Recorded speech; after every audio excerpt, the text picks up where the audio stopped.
Hi, I'm Jacob Lee. I'm going to be going over my reaction for the Nazarama tribe. So I'm going to start off with the magical beliefs.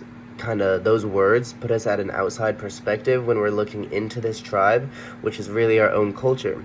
And that's an interesting perspective we can see within it because we start to realize things we do, things we find typical, are actually very odd and different. And when we're living outside of our own tendencies, we can see a different perspective looking in, and we can see what is odd. One of the biggest things I found was important was self-body image is highly considered like a large part of their lives, our lives. Everything about body image kind of revolved around how superficial this tribe seemed, because it looks like they're so worried about that and how important it is to constantly be improving your looks, constantly be changing how you look, and that's probably one of the most important things that this article described within this culture. I'd say power was another thing that was extremely important. Power not just in the way of riches, but in the way of social hierarchy, because these people who had more power over the others were looked at as more beautiful, more pretty, more handsome, whatever, because they had ability, resources to change their self-image, change how they look, and change what they do and how others see them, which is another huge part of just how our culture is looked at differently when you're looking at it from an outside perspective, because to us that seems normal, that seems something everyone is doing, but from an outside perspective it looks kind of superficial. On to communication patterns. So a lot of the communication patterns, online resources, is something huge within communication. They spend so much time communicating with other people through online resources and talking over phones, computers, whatever it is, instead of in person. They could be same room talking to someone that is within talking distance, but it could be over an electronic device, over some sort of device that changes from an in-person to an online relationship with each other. Most of the tribe cannot seem to control their own lives because it looks like technology is controlling them more than their own actions, more than their own wants and desires, and more than their own needs.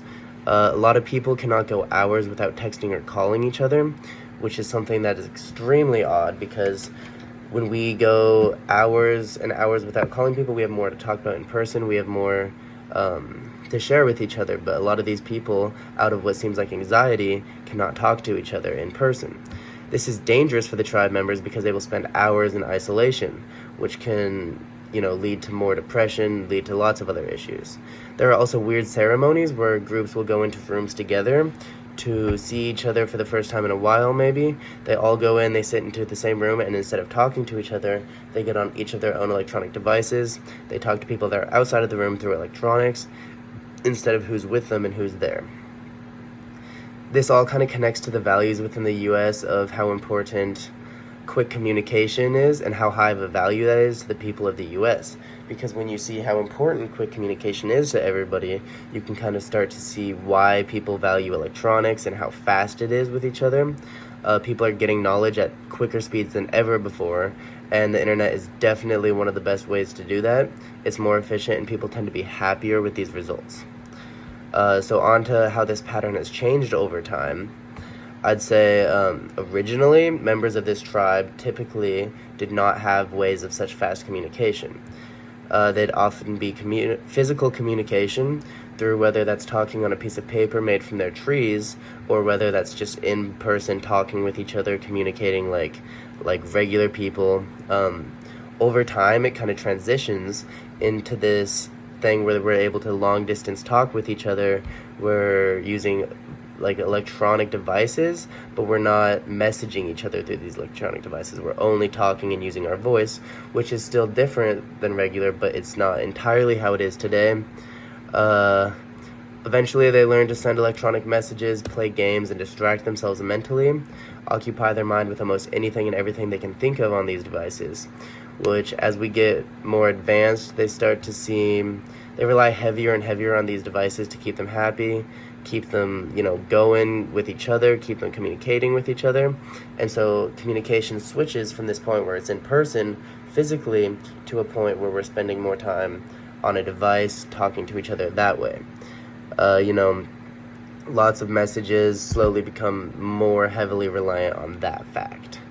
So habits, I'd say these habits are extremely detrimental for the American people. We're spending more time isolated in a room. Honestly, it's not even just a room we're isolated in. If we're out in public with others, we're going to spend time isolated mentally through our own blocks, just looking at our phone. Maybe people are talking to us we don't realize because we're mentally isolated.